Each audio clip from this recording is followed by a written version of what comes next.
ಈ ಹುಡುಗ ಬೇಲಿಗೆ ಕಟ್ಟಿರೋ ಮೇಕೆಯನ್ನ ಬಿಡಿಸ್ತಾ ಇರ್ತಾನೆ. ಅಷ್ಟರಲ್ಲೇ ಒಂದು ಹೆಬ್ಬಾವು ಅಲ್ಲಿಗೆ ಬರುತ್ತೆ. ಆ ಹುಡುಗನಿಗೆ ಏನ್ ಅನ್ಸುತ್ತಾ ಗೊತ್ತಿಲ್ಲ, ಸ್ವಲ್ಪ ಕೂಡ ಹೆದರ್ಕೊಳ್ದೆ ಕಣ್ಣುಗಳನ್ನ ಮುಚ್ಕೊಳ್ತಾನೆ. ಸಡನ್ ಆಗಿ ಒಂದು ಗುಂಡಿನ ಶಬ್ದ ಕೇಳುತ್ತೆ. ಕಣ್ಬಿಟ್ಟು ನೋಡಿದ್ರೆ ಅವನ ತಂದೆ ಹೆಬ್ಬಾವನ್ನ ಸಾಯಿಸಿ ಅವನನ್ನ ಅಲ್ಲಿಂದ ಕರ್ಕೊಂಡು ಹೋಗ್ತಾನೆ. ಮಾರನೇ ದಿನ ತನ್ನ ಮಗನಿಗೆ ಬೇಟೆ ಆಡೋದು ಹೇಗೆ ಅಂತ ಟ್ರೈನಿಂಗ್ ಅನ್ನ ಕೊಡ್ತಿರ್ತಾನೆ. ಈ ವ್ಯಕ್ತಿ ತನ್ನ ಮಗನನ್ನ ತನ್ನ ರೀತಿನೇ ಒಬ್ಬ ಬೇಟೆಗಾರನಾಗಿ ಮಾಡ್ಬೇಕಂತ ಅನ್ಕೊಂಡಿರ್ತಾನೆ. ಆದ್ರೆ ಹುಡುಗನಿಗೆ ಇದ್ಯಾವುದು ಇಷ್ಟ ಇರೋದಿಲ್ಲ.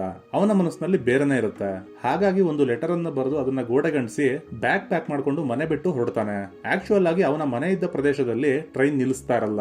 ಅದಕ್ಕೆ ಹುಡುಗ ಸಿಗ್ನಲ್ ಕಂಬದ ಮೇಲೆ ಹತ್ತಿ ಗ್ರೀನ್ ಸಿಗ್ನಲ್ ಅನ್ನ ರೆಡ್ ಸಿಗ್ನಲ್ ಆಗಿ ಮಾಡಿ ಬಚ್ಚಿಟ್ಕೊಳ್ತಾನೆ. ಸ್ವಲ್ಪ ಹೊತ್ತಿನಲ್ಲಿ ಒಂದು ಗೂಡ್ಸ್ ಟ್ರೈನ್ ಬಂದು ನಿಂತ್ಕೊಳ್ಳುತ್ತೆ. ಈ ಕಡೆ ಹುಡುಗ ಟ್ರೈನ್ ಒಳಗೆ ತನ್ನ ಬ್ಯಾಗ್ ಅನ್ನ ಇಡ್ತಾ ಇರ್ತಾನೆ. ಅಷ್ಟರಲ್ಲೇ ಪೊಲೀಸ್ ಬರ್ತಾ ಇರೋದನ್ನ ನೋಡಿ ಒಂದು ಟ್ರಾಲಿ ಮಷೀನ್ ಹತ್ಕೊಂಡು ಆ ಗೂಡ್ಸ್ ಟ್ರೈನ್ ಒಳಗಡೆ ಜಂಪ್ ಮಾಡ್ತಾನೆ. ಈಗ ಹುಡುಗ ತನ್ನ ಫ್ಯಾಮಿಲಿಯಿಂದ ಸಪರೇಟ್ ಬಂದು ತುಂಬಾ ಖುಷಿಯಾಗಿರೋದನ್ನ ನಾವು ನೋಡ್ತೀವಿ. ನೆಕ್ಸ್ಟ್ ಪಾರ್ಟ್ಗಾಗಿ ಒಂದು ಲೈಕ್ ಮಾಡಿ.